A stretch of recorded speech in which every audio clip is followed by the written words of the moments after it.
26 जानेवारीच्या वेळी अत्यंत हृदयद्रावक घटना घडलेली आहे। नियती कधी काय करेल हे सांगता येत नाही। आता यामध्ये या मुलीची काय चूक होती की तिला 26 जानेवारी दिवस हा साजरा करता आला नाही। असं 25 जानेवारी रोजी काय घडलं होतं ते पहा।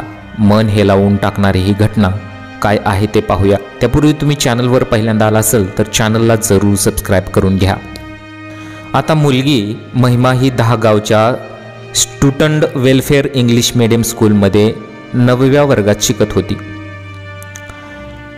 MH29 M8488 या क्रमांकाच्या स्कूल बसमध्ये बसून ती इतर विद्यार्थ्यांसोबत शाळेकडे निघाली होती।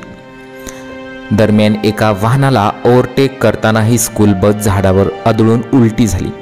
यात महिमाचा मृत्यू झाला। इतर विद्यार्थ्यांनी किरकोळ जखम झाल्या। त्यांना उमरखेड रुग्णालयात नेण्यात आलो। तिथे महिमाला डॉक्टरांनी मृत घोषित केले। महिमाचे काका संदीप सरकाटे यांच्या फिर्यादीवरून चालक प्रकाश गाडगे, स्कूलचे संचालक दर्शन अग्रवाल व मुख्याध्यापक माधव कदम यांच्या विरोधात गुन्हा दाखल करण्यात आलेला आहे। हृदय पिळवटून टाकणारी ही घटना उमरखेडमध्ये घडलेली आहे। तर या मुलीला 26 जानेवारी हा दिवस साजरा करता आला नाही।